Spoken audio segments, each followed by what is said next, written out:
আমি বয়সে বড় পুরুষদের খুব বেশি পছন্দ করতাম এবং আমার হৃদয় আমার বাবার বন্ধুর উপর আকৃষ্ট হয়েছিল, যার বয়স ৩৫-৩৬ বছর। তার নাম রমেশ।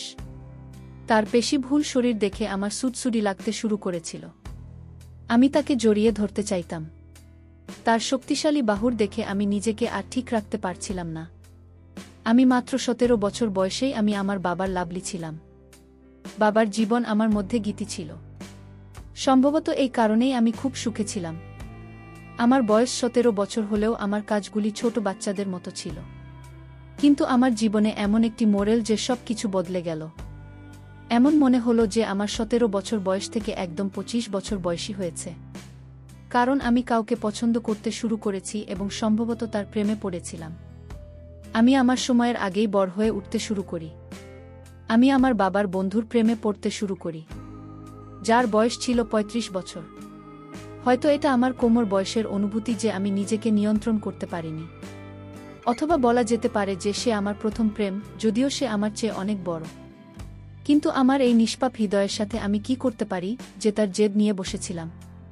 তাকে দেখার সাথে সাথে আমার হৃৎপিণ্ড দ্রুত স্পন্দিত হতে শুরু করে। আমার হৃদয়ে আওয়াজ উঠল যে এটাই সে, যার সাথে আমাকে সারা জীবন কাটাতে হবে। কারণ সেই রাতে আমার আবেগ অনিয়ন্ত্রিত হয়ে গিয়েছিল। সেই রাতে আমি রমেশের থেকে আর দূরে থাকতে পারিনি।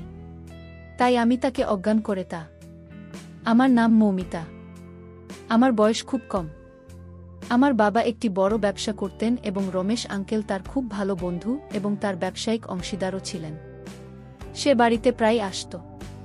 সেদিন আমার বাবা আমাকে তার সাথে পরিচয় করিয়ে দিয়েছিলেন এবং বলেছিলেন যে এটি আমার ছোট্ট পাখি, আমার মেয়ে মৌমিতা। বাবার সেই বন্ধুর ব্যক্তিত্ব দেখে আমি তো স্তব্ধ হয়ে গেলাম। কোথাও থেকে তাকে আমার বাবার বন্ধু বলে মনে হলো না। আমার বাবার বয়স ৪০-এর উপরে, আর সেই অনুযায়ী রমেশের বয়স ও আমার বাবার সাথে প্রায় একই হওয়া উচিত। কিন্তু তাকে তার বয়সের থেকে ১০ বছরের ছোট দেখাচ্ছিল। এমন পেশিবহুল শরীর ছিল যে আমি তার দিকে তাকিয়ে রইলাম। বাবা বললেন, আঙ্কেলকে হ্যালো বলো। আমি অবশ্যই হ্যালো বলেছিলাম, কিন্তু তাকে আঙ্কেল বলতে পারিনি। আসলে আমি কিছু বলতে পারিনি। আমি শুধু তার দিকে চুপচাপ তাকিয়েছিলাম। আমাকে এইভাবে দেখে সে আমাকে আস্তে টোকা দিয়ে বলল, মৌমিতা, কি ব্যাপার? তুমি কি আমার সাথে কিছু কথা বলতে চাও? ওর সাথে কি কথা বলতে পারতাম, কিন্তু ওর শোনা কথাটা আমার হৃদয়ে বিঁধেছিল। কেন জানি না, ওর মুখ থেকে এ কথা শুনতে আমার ভাল লাগেনি। সেই সময় তো আমি রুমে চলে গেছিলাম। কিন্তু সেদিন থেকে রমেশ সেন কালকে আমি পছন্দ করতে লাগলাম। তিনি একজন ৬ ফুট লম্বা মানুষ ছিলেন, এত সুন্দর ব্যক্তিত্বের অধিকারী যে তাকে দেখে ছোট ছেলেরাও লজ্জা বোধ করবে। তারপরে আমি সবসময় তাকে নিয়ে ভাবতে থাকি। দিন রাত সকাল সন্ধ্যা কখনো আমি তাকে দূর থেকে দেখতাম, তখনও সে বাড়িতে আসত। কখনো আমি বাবার সাথে অফিসে যেতাম এবং সেখানেও তার সাথে দেখা হতো। আমি নিজেই আমার অবস্থা দেখে অবাক হয়েছিলাম। এখন আমি নিজের দিকে বেশি মনোযোগ দিতে শুরু করেছি। কিন্তু যখনই সে আমাদের বাড়িতে আসত সে নির্বিকার থাকত, বাবার সাথে কথা বলতে ব্যস্ত থাকত, আমার দিকে তাকান না। যদিও আমি কোনো না কোনো অজুহাতে তার কাছে যাওয়ার চেষ্টা করতাম, কিন্তু সে আমাকে আদর করে আমার পড়াশোনার কথা জিজ্ঞেস করত। আমার সাথে যেভাবে তিনি কথা বলতেন তার সেই কথা বলার স্টাইল আমার মোটেও পছন্দ হতো না। আমি ছোট ছিলাম, তিনি আমার সাথে একটি শিশুর মতো ব্যবহার করতেন। আর সেদিন আমি খুব অস্থির ছিলাম। ৬ দিন হয়ে গেছে তার সাথে আমার দেখা হয়নি। বাধ্য হয়ে আমি তার অফিসে চলে গেলাম। তিনি আমাকে তার কেবিনে গিয়ে বসতে বললেন। আমি গিয়ে ওর অফিসে বসলাম। কিছুক্ষণ পর উনি ওখানে আসলেন। ওকে দেখে আমার চোখ ঠান্ডা হয়ে গেল। আমি ওর দিকে তাকিয়ে রইলাম। আমাকে এভাবে তাকিয়ে থাকতে দেখে উনি বলতে লাগলেন, কি ব্যাপার মৌমিতা, আমার সাথে তোমার কোনো কাজ আছে? তুমি আমার সাথে দেখা করতে এলে কেন? আমি তার কোনো কথার উত্তর না দিয়ে সরাসরি বললাম যে তোমাকে আমি খুব পছন্দ করি। আমি তার প্রতি আমার ভালোবাসা প্রকাশ করেছিলাম। কিন্তু সে হয়তো বুঝতে পারেনি যে আমি কি বলছি এবং সে বলেছিল যে আমিও তোমাকে খুব পছন্দ করি। তুমি খুব মিষ্টি একজন ব্যক্তির কথার চেয়ে বেশি তার হাবভাব কথা বলে, এই কারণে আমি বুঝতে পারলাম যে সে আমার অভিব্যক্তি বুঝতে পারেনি। সে আমাকে ছোট বাচ্চা ভেবে ভালোবেসে বলেছিল। হয়তো সে আমার সাথে একটি ছোট মেয়ের মতো আচরণ করছিল। কিন্তু এই ছোট্ট মেয়েটি তার প্রেমে পাগল হয়ে গিয়েছিল এবং এখন যা কিছু করতে সে প্রস্তুত ছিল। তারপর একদিন এই কথাটা আমি আমার বাবাকে বলে দিলাম, কারণ বাবা ছাড়া এই পৃথিবীতে আমার আর কেউ নেই। মা মারা গেছে অনেক আগে। আমি আমার বাবার একমাত্র মেয়ে ছিলাম। আজ পর্যন্ত তিনি আমার কোনো কথাই প্রত্যাখ্যান করেননি। আমি যা বলতাম তাই করতেন। আমি যদি চাঁদ ও চাইতাম তাহলে হয়তো তিনি আমার কাছে নিয়ে আসতেন। কিন্তু আমি যখন বললাম আমার বাবাকে যে বাবা আমি তোমার বন্ধু রমেশকে পছন্দ করি আর ওকে বিয়ে করার জন্য পাগল হয়ে গেছি, সে তো অবাক হয়ে আমার মুখের দিকে তাকিয়ে রইল। আমি যা বলেছি তা সে বিশ্বাস করতে পারল না। আমার কথা সেরে গেল এবং বলল যে তুমি মজা করছো। আমি বললাম না, আমি মজা করছি না। আমি রমেশকে বিয়ে করে তার সাথেই থাকতে চাই। যদি তুমি না করো আর তার সাথে আমাকে বিয়ে না করালে আমি আমার জীবন শেষ করে দিব। এটা শুনে বাবা হতবাক হয়ে গেল, কারণ আমি ছাড়া তার জীবনে আর কেউ ছিল না। সে আমার জন্যই এসব করছিল এবং যখন আপনার নিজের সন্তান আপনাকে বলে যে সে তার নিজের জীবন নিতে চায় তখন আপনার হৃদয় ভেঙে যায়। তবু বাবা আমাকে অপেক্ষা করেছিলেন এবং তিনি অনুভব করেছিলেন যে এটি আমার মনে হয়েছে আমি কখনো এরকম কিছু করব না। কিন্তু 2-3 দিন খাবার না খেয়ে অজ্ঞান হয়ে পড়লাম। বাবা আমাকে ডাক্তারের কাছে নিয়ে গেলেন এবং ডাক্তার বললেন সে মারাও যেতে পারে। খাওয়া দাওয়া বন্ধ করে দিয়েছ কেন? তখন বাবার মন খুব খারাপ হয়ে গেল এবং বুঝতে পেরেছিল যে বিষয়টি গুরুতর। তিনি আমাকে ভালোবাসে এবং রাগান্বিতভাবে বুঝিয়েছিলেন যে তোমার এই সিদ্ধান্ত মোটেও ঠিক না। তোমার কি হয়েছে? এত পাগল হয়ে গেলে কেন? এই সবের জন্য তোমার এখন বয়স হয়নি, তোমার বয়স 17 হয়েছে। আর তুমি ইতিমধ্যে প্রেমে পড়েছ। আর তোমার বয়সের ছেলের কথা বললে আমি মেনে নিতাম।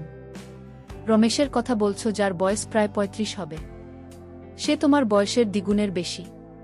তুমি ওকে নিয়ে কখনোই খুশি হবে না। আমার চোখ জ্বলে ভরে গেল। আমি বললাম আমি রমেশ ছাড়া থাকতে পারবো না। আর আমি যদি রমেশকে বিয়ে না করি তাহলে আমি পাগল হয়ে যাব। আমার বাবা পৃথিবী দেখেছিল। তিনি বুঝতে পেরেছিলেন যে তিনি তার মাথার উপরে। তিনি তার বন্ধু রমেশের সাথে কথা বলেছিলেন। তিনিও অবাক হয়েছিলেন এবং তিনি অস্বীকার করেছিলেন এবং তখন আমার বাবা তাকে বলেছিলেন যে তোমাকে ছাড়া আমার মেয়ে থাকতে পারবে না। রমেশ বলল, বিজয় তুমি কি বলছো? সে তো একটা ছোট মেয়ে আর আমার মেয়ে থাকলে সে তারই বয়সী হতো। আমি কিভাবে তাকে আমার স্ত্রীর জায়গা দিতে পারি? আমার মনে হয় তোমার মেয়ের পাশাপাশি তুমিও পাগল হয়ে গেছ। কেন তোমার মেয়ের সামনে এত অসহায় হয়ে গেছ? আমার বাবা বললেন, আমি নিঃস্ব হয়ে গেছি তাই তোমাকে এসব বলছি। আমাকে সাহায্য করো। এখনই তাকে বিয়ে করো। তুমি বুদ্ধিমান এবং পরিণত, কিন্তু তার ভিতরের শিশুসুল বাঁচে। তার জীবন বাঁচাতে এখনই তাকে বিয়ে করো। হ্যাঁ, কিছুদিন পরে হয়তো এই জিনিসটি তার মন থেকে চলে যাবে এবং তারপরে সব কিছু ঠিক হয়ে যাবে। তখন তুমি তাকে ছেড়ে দিও। তাহলে আমি তাকে ভালো ছেলের সাথে বিয়ে দিয়ে দেব। কিন্তু তার আগে সে কিছু করে বসলে আমি কি করব? আমি কার জন্য উপার্জন করছি? সে পৃথিবী ছেড়ে চলে গেলে আমার কোনো লাভ হবে না। আমার বাবার পক্ষে তার বন্ধুকে বোঝানো সহজ ছিল না, কিন্তু এখন বিষয়টি আমার বাবার কাছে পৌঁছেছিল। তাই তিনি এই কাজটি করতে পারেন এবং আমার বাবা রমেশকে কোনোভাবে রাজি করাতে পেরেছিলেন। তার অস্বীকৃতির কারণে যদি আমি আমার জীবন নিয়ে, তাহলে হয়তো সারা জীবন সে তার ভুলের জন্য দায়ী থাকবে বা আফসোস করবে যে তার কারণে কেউ তার জীবন হারিয়েছে সেটা মেনে নিয়ে। রমেশকে বিয়ে করে আর আজ ছিল আমাদের বিয়ের প্রথম রাত। আমি আমার ঘরে বধূ হয়ে বসেছিলাম। রমেশ ও আমার বাবার মতো ধনী ছিল, কারণ সে আমার বাবার ব্যবসায় অংশীদার ছিল এবং তার বাড়িতে কেউ ছিল না। তিনি আগে বিয়ে করেছিলেন, কিন্তু সেই মেয়েটির সাথে মাত্র 1 বছর কাটিয়েছিলেন এবং তারপরে তাদের বিবাহ বিচ্ছেদ হয়েছিল। তাদের কোনো সন্তান হয়নি। আমার বাবা যখন আমাকে ছেড়ে চলে যাচ্ছেন তখন তিনি বলেছিলেন যে তুমি ভালো সিদ্ধান্ত নাওনি, তবে মনে রাখবেন যে আমি সবসময় তোমার সাথে আছি। যখনই তুমি তোমার সিদ্ধান্ত পরিবর্তন করবে এবং তুমি অনুভব করবে যে তুমি এই সম্পর্ক থেকে বেরিয়ে আসতে চাও, তখন তুমি ফিরে এসেছো তোমার বাবার কাছে। আমি জানতাম যে তিনি আমার বাবা এই ধরনের কথা তার মনে ছিল, কিন্তু আমি এখন রমেশের সাথে আমার সারা জীবন কাটাতে চাই। তিনি আমার স্বামী, তিনি আমার প্রতি পরমেশ্বর হয়েছিলেন। এখন এটাই আমার জীবন। আমিও একজন ভারতীয় মহিলা এবং আমরা ভারতীয় মহিলারা কেবল 4 কাঁধে চড়েই স্বামীর ঘর ছেড়ে যায়। আমি খুব খুশি ছিলাম। আমার বয়স ততটা ছিল না, কিন্তু আমি সিদ্ধান্ত নিয়েছিলাম যে রমেশকে সব রকমভাবে খুশি রাখার চেষ্টা করব। আমি নিজেকে একজন খুব ভালো বউ হিসেবে প্রমাণ করব এবং সে উপরে মেনে নেবে যে আমাকে বিয়ে করা তার জীবনের সেরা সিদ্ধান্ত ছিল। তবু আমি মনে মনে হাজারো স্বপ্ন নিয়ে রমেশের জন্য অপেক্ষা করছিলাম। শুধু রমেশের কথা ভেবে আমার হৃদয়ে আমি সুরসুরি অনুভব করছিলাম। আমার হৃদস্পন্দন আমার নিয়ন্ত্রণের বাইরে ছিল। কিন্তু বিয়ের প্রথম রাতে আমার সাথে এমন কিছু ঘটেছিল যা আমাকে হতবাক করেছিল। যখন সে আমার রুমে এলো, আমি তাড়াতাড়ি গুটিসুটি মেরে বসে পড়লাম। তার কিছু বলার অপেক্ষায় রইলাম। আমি আমার ঘুমটা সরিয়ে আমার সৌন্দর্য তার পাগল হয়ে ওঠার জন্য অপেক্ষা করছিলাম। আমি তরুণী ছিলাম এবং তার চেয়েও বেশি সুন্দরী ছিলাম। বধূর সাজে তোমাকে আরও সুন্দর লাগছিল। তবে তিনি যা বলেছিলেন তা আমার সব ইচ্ছাকে ঠান্ডা করে দিন। সে বলল, এখনো জেগে আছ কেন? আমি ভাবলাম, নিশ্চয়ই তুমি ঘুমিয়ে পড়েছ। আমি বললাম, এভাবে কি করে ঘুমিয়ে পড়ব? আজ আমাদের বিয়ের প্রথম রাত, আমি তোমার জন্য অপেক্ষা করছিলাম। না চাইলেও আমার মুখে লজ্জার রং ছড়িয়ে পড়েছিল। কিন্তু সে আমার দিকে খুব কড়া চোখে তাকিয়েছিল। তিনি সেখানে দাঁড়িয়ে আমার দিকে কয়েক মুহূর্ত তাকিয়ে থেকে বললেন যে আমার বিয়ে করার ইচ্ছা ছিল না। আমার বিয়ে করার ইচ্ছা ছিল, তাই সে আমার ইচ্ছা পূরণ করেছে। এখন এর মানে এই নয় যে আমরা এখানে বর কনের খেলা খেলব। এই আচার অনুষ্ঠান ছেড়ে গিয়ে জামাকাপড় পাল্টে ঘুমিয়ে পড়। এই রুমটা শুধু তোমার, আমার রুম উপরের তলায়। কিছু লাগলে জানাবেন। আমি এটা শুনে অবাক হয়ে গেলাম। আমি বললাম, কি করছো? আজ রাতটা আমাদের জীবনের সুন্দর রাত, যা সারা জীবন মনে থাকবে। তুমি তোমার ঘরে যাচ্ছ কেন? কিন্তু বর বউয়ের তো একটিমাত্র ঘর হয়। তিনি বললেন, দেখো, আমি তোমার বাবাকে এতটা অসহায় আগে কখনো দেখিনি। তিনি নিজেও অসহায় ছিলেন। তুমি তাকে বাধ্য করেছিলেন, আর সে আমাকে বাধ্য করেছিল। এসব হয়েছে বাধ্য হয়ে। আজকের রাত তাদের জন্য বিশেষ রাত। যারা সে কিছু বলতে চেয়েছিল, আমাকে কিছু বোঝাতে চেয়েছিল, কিন্তু সে বলেছিল যে তুমি এত বুদ্ধিমান হলে এখানে বসে থাকতে না। সে আমার উত্তর না শুনে সেখান থেকে চলে গেল। তার রুম ছিল উপরে। সকালে কাজের মেয়েটি আমাকে বলল যে স্যার, এর উপরে তিনি আমাদেরকে আপনার জন্য নিচে একটি রুম পরিষ্কার করতে বলেছিলেন, তাই আমরা এই ঘরটি সাজিয়েছি।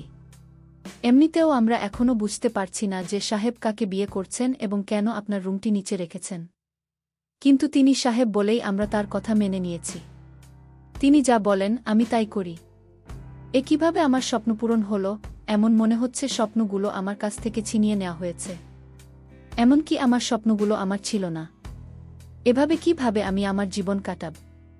কিন্তু এখন আমি আমার বাবাকে সব কিছু বলতেও পারি না, এবং তারপর কিছু জিনিস আছে যা স্বামী স্ত্রীর মধ্যে থাকাই ভালো।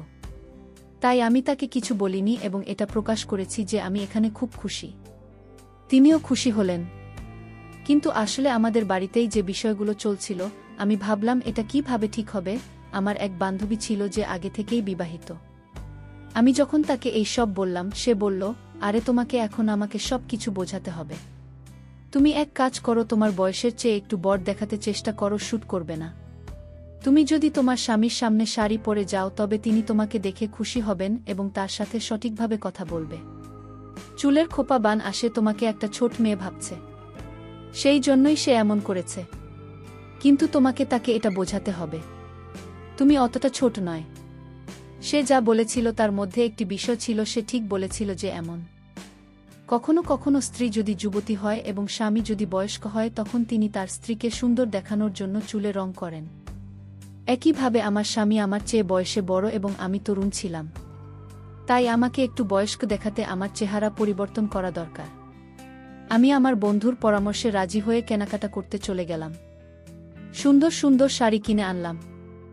সন্ধ্যার খাবার তৈরি করে আমার স্বামীর জন্য অপেক্ষা করতে লাগলাম। তার বাড়ি ফিরে আসাতে আমার মুখে হাসি ফুটে ওঠে। আমি বললাম, শোন, খাবার রেডি, তুমি হাত মুখ ধুয়ে এসো। আমার এই কথাতে যখন সে আমার দিকে তাকাল, তখন তার মুখে অদ্ভুত রং দেখা যাচ্ছিল। পকেট থেকে একটা চকলেট বের করে আমার হাতে রাখল। এবার সেও হাসতে লাগল। তিনি বললেন, বড় কথা বললেই কেউ বড় হয় না। তুমি অনেক বড় বড় কথা বলা।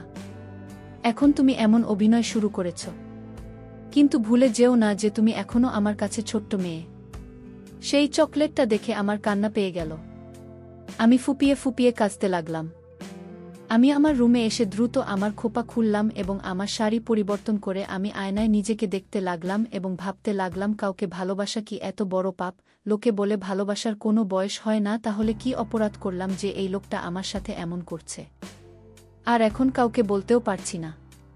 আমি খুব খারাপভাবে ফেঁসে গেছি। আমাকে কিছু করতে হবে। একদিন তো সীমা পার হয়ে গেল, সে ফোনে কারো সাথে কথা বলছিল এবং আমার সম্পর্কের কথা বলছিল। এটাও বলেছিল যে সে একটি ছোট্ট মেয়ে, তার কাজও তেমন এবং তার বুদ্ধিমত্তাও তেমন। আমি কিভাবে ওকে আমার স্ত্রীর জায়গা দিতে পারি? বিজয় আমাকে জোর করছে।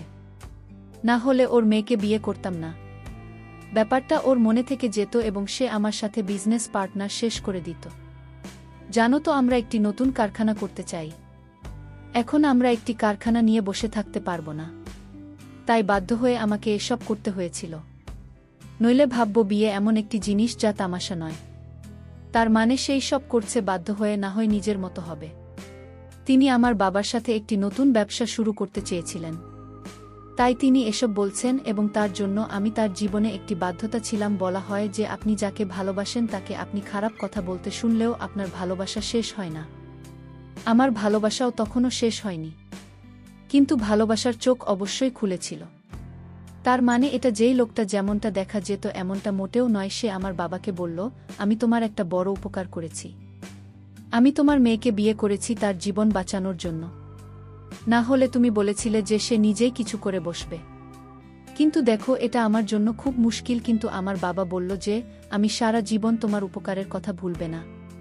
এর মানে এই যে তিনি আমার বাবাকে নিচু দেখিয়ে তার প্রতি নিজের অনুগ্রহের ভার চাপিয়ে তার যে কোনো ইচ্ছায় তাকে রাজি করাতে চেয়েছিলেন। এবং আমি কিছুদিনের মধ্যে জানতে পারলাম যে এই নতুন ব্যবসায় তিনি নিজেকে 70% অংশীদার বানিয়েছেন এবং আমার বাবা মাত্র 30% পেয়েছেন। এই বলে, এখন আমি তোমার জামাই, এটা একটা পারিবারিক ব্যাপার। আমি তখনও রমেশের প্রেমে পড়েছিলাম, কিন্তু এখন হয়তো আমার ভালোবাসার একটা সিদ্ধান্ত নেওয়ার দরকার ছিল। আর আমি সেই সিদ্ধান্তই নিয়েছিলাম। সেই সিদ্ধান্তটা এমন ছিল যে আমি যদি এখন আপনাদের সবাইকে বলি, আপনারা সবাই অবাক হয়ে যাবেন। কিন্তু যে কথাটা আমার মনে এসেছিল, এটা এমনই ছিল। একদিন আমি গিয়ে তার সামনে বসলাম এবং জিজ্ঞাসা করলাম, আপনি আমাকে আপনার স্ত্রী হিসাবে গ্রহণ করতে প্রস্তুত কিনা? তিনি একজন ব্যবসায়ীও ছিলেন এবং তিনি বুঝতে পেরেছিলেন যে আমার স্টাইলটি ও ব্যবসার মতো। সে বলল, তার উত্তর কি আমি দেওয়ালে লিখে দেব? তুমি জানো না কি সেটা যাও খেলো, আর তুমি যা নিয়ে খেলতে চাও সেটা আমার জীবন হতে পারে না। আমি বললাম, আমি তোমাকে একটি সুযোগ দিতে চাই। তিনি বললেন, সুযোগ দেওয়ার মানে কি? আমাদের মধ্যে জোর জবরদস্তি ছাড়া আর কিছুই নেই।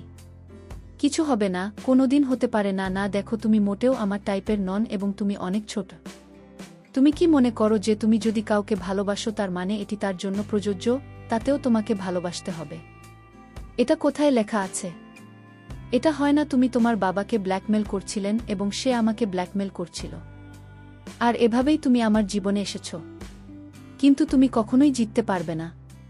আমি তোমাকে কখনোই আমার স্ত্রী হিসেবে গ্রহণ করব না এবং আমি তোমাকে বলবো তোমার মনের মধ্যে এমন কিছু না আনতে। কারণ আমি তোমার মতো অনেক মেয়েকে দেখেছি। আমি যাকে চাই তার সাথে থাকতে পারি। হ্যাঁ, আমি যেতে পারি। তোমার কি মনে হয় আমার জীবনে মেয়েদের অভাব আছে? এমন করার কথা শুনে আমার মনটা কান্নায় ভরে গেল। চোখ দিয়ে জল পড়তে লাগল। হয়তো আমার ভালোবাসা দুর্বল। আমার ভালোবাসার শক্তি থাকলে আজ তুমি আমার হতে। তিনি বললেন, তুমি নিশ্চয়ই কোনো বাজে বই বা উপন্যাস এইসব পড়েছ যা তোমার মাথায় গেঁথে গেছে। কিন্তু বাস্তব জীবনে এমন না। আমার আর তোমার বয়সের ফারাক বুঝে বাবার বাড়ি যাওয়ার প্রস্তুতি নিয়েও না হলে সারাটা জীবন এই বাড়িতেই কাটবে। তুমি এখনো তরুণী, তোমার জীবন নষ্ট করো না। সেই রাতে আমি অনেক কেঁদেছিলাম। এমনভাবে কেঁদেছিলাম যে আমি শেষবারের মতো খাচ্ছি এবং এরপরে আমার চোখে এক ফোঁটা অস্ত্র থাকবে না। আমার মনটা খুব কষ্ট পেয়েছিল। সকাল থেকে রাত হয়ে গেছে। আমি রমেশকে দেখিনি। কোথায় ছিল সে আমি জানি না। কিছুক্ষণ পর চাকর এসে আমাকে বলল যে তার খুব খারাপভাবে অ্যাক্সিডেন্ট হয়েছে এবং সে হাসপাতালে আছে। আমার হৃদয় থমকে গেল। আমি সাথে সাথে দৌড়ে হাসপাতালে গিয়ে ডাক্তারের কাছে গেলাম। তিনি বললেন যে তার অবস্থা খুব খারাপ। তার শরীরের অর্ধেক অকেজো হয়ে গেছে এবং তার পা অকেজো হয়ে গেছে। এখন সে আর কখনো নিজের পায়ে ভর দিয়ে হাঁটতে পারবে না। যদি চিকিৎসা দেওয়া হয় তাহলে হয়তো পরিস্থিতি ভালো হয়ে যাবে। কিন্তু তার দুর্ঘটনা খুবই বিপজ্জনক ছিল এবং পা খুব বাজেভাবে আহত হয়েছে। রমেশের অবস্থা খুব খারাপ। তাকে দেখে আমি অনেক কেঁদেছিলাম। তিনি হাসপাতালে কিছু সময় কাটিয়েছিলেন। তারপরে আমি তাকে বাড়িতে নিয়ে আসি। আমি তার সেবাও করেছিলাম এবং তার খুব যত্ন নিচ্ছিলাম। সে আমার দিকে অদ্ভুত চোখে তাকিয়ে দেখত। কিন্তু কিছু বলতো না। আমি তার প্রেমে পাগল ছিলাম এবং রমেশ সেবা করে দিন রাত কাটিয়েছি। আমি দিনে 23 বার রমেশের পায়ে মালিশ করতাম। তাকে আমার হাত দিয়ে ধরে হাতাতে চেষ্টা করতাম। রমেশ আমাকে কিছুই বলতো না, শুধু আমাকে দেখে মাঝে মাঝে তার চোখে জল আসত যাতে দ্রুত লুকিয়ে রাখত। আর পুরো 6 মাস পর রমেশের পায়ের নড়াচড়া শুরু হলো। সে নিজে উঠে হাঁটার চেষ্টা করল। আর এটা দেখেই আমি আনন্দে চিৎকার করে উঠলাম এবং দ্রুত রমেশকে বুকে জড়িয়ে ধরলাম। আর এবার রমেশ ও আমাকে দূরে ধাক্কা দিল না। পরিবর্তে তিনি আমাকে তার বুকে জড়িয়ে ধরে বললেন, মৌমিতা, আমাকে ক্ষমা করো। আমি ভেবেছিলাম তোমার ভালোবাসা আবেগ কোমল বয়সের ভালোবাসার কিছুদিনের মধ্যেই ভালোবাসার নেশা তোমার কেটে যাবে এবং তুমি আমাকে ছেড়ে চলে যাবে। তাই আমি তোমার সাথে কোনো সম্পর্ক রাখতে চাইনি, বরং চেষ্টা করছি তোমার হৃদয়ে ভুল বোঝাবুঝির সৃষ্টি করা। সেজন্য তোমার হৃদয়ে নিজের সম্পর্কে সন্দেহের বীজ বপন করেছিলাম, এই বলে যে তোমার বাবার সাথে ব্যবসা বাড়ানোর জন্যই তোমাকে বিয়ে করেছি। কিন্তু তারপরেও তোমার মন বদলায়নি। আমার খারাপ সময়ে তুমি আমাকে ছেড়ে যাওনি। আমি তোমার ভালোবাসায় বিশ্বাসী। রমেশ আমার কপালে চুমু দিল। আজ এতদিন পর আমার তপস্যা মিটে গেল। আমি রমেশের ভালোবাসা পেয়েছি। রমেশ তার পায়ে বেশিক্ষণ দাঁড়াতে পারেনি। সে বিছানায় বসে পড়ল তার পায়ে। তখনও দুর্বলতা ছিল। ধীরে ধীরে আমার ভালোবাসা এবং আমার সেবার প্রতিদান মিল। রমেশ একদিন নিজের পায়ে দাঁড়ালেন এবং হাঁটলেন। আমি এটা দেখে খুব খুশি হয়েছিলাম। এমনকি ডাক্তারও এই অলৌকিকতা অবাক হয়েছিলেন। এখন রমেশ একদম ভালো ছিল। সেদিন রাতে ডিনার করে আমি যখন আমার রুমে যেতে লাগলাম, রমেশ আমার হাত ধরে বলল, মৌমিতা, তোমার জায়গা ওখানে নয়। তোমার জায়গা আমার ঘরে। এখন থেকে তুমি আমার সাথে থাকবে, আমার রুমে। এই কথা বলে রমেশ আমার হাত ধরেও রুমে নিয়ে এলো। রুমে পা দিতেই ফ্রেশ গোলাপের সুবাস আমার নাকে এসে লেগেছিল। পুরো ঘরটা সাজানো হয়েছিল নববধূর মতো। আমি চমকে রমেশের দিকে তাকালাম। তার চোখে নেশা ছিল। তার উদ্দেশ্য বুঝতে পেরে আমি লজ্জা পেয়ে দ্রুত রমেশকে জড়িয়ে ধরে মুখ লুকালাম। সেও আমাকে শক্ত করে তার বাহুতে চেপে ধরেছিল। আজ আমাদের নতুন জীবন শুরু হতে চলেছে। বিয়ের পুরো 1 বছর পর রমেশ আমার ভালোবাসাকে মেনে নিয়েছিল এবং আমাকে তার স্ত্রীর মর্যাদা দিয়েছিল। সেই রাতে রমেশ আমার উপর তার কামনা বাসনা পূর্ণ করে এবং আমি তার সঙ্গ পেয়ে খুব খুশি হয়েছিলাম। ঘুমন্ত অবস্থায় রমেশের মুখটা নিষ্পাপ লাগছিল। আমি তার মুখের দিকে তাকিয়ে হঠাৎ তার প্রতি প্রেমে আকৃষ্ট হলাম। আমি নিজেকে প্রতিশ্রুতি দিয়েছিলাম যে রমেশের সাথে আমি আমার সারা জীবন কাটিয়ে দেব এবং সৃষ্টিকর্তার কাছে হাত জোড় করে প্রার্থনা করছি যে আমি প্রতি জন্মে যান রমেশের মতোই স্বামী পাই। বন্ধুরা, গল্পটি আপনাদের কেমন লাগল তা অবশ্যই কমেন্টের মাধ্যমে জানাবেন। আমি তোমাদের সকলের কমেন্টের উত্তর দেওয়ার চেষ্টা করব। গল্পটি ভালো লেগে থাকলে অবশ্যই একটি লাইক দেবে যাতে আমি চ্যানেলটাকে এগিয়ে নিয়ে যেতে পারি। আর চ্যানেলের নতুন হয়ে থাকলে চ্যানেলটি সাবস্ক্রাইব করে বেল আইকনটি অন করে নেবে যাতে পরবর্তী গল্প সবার আগে তোমাদের কাছে পৌঁছায়।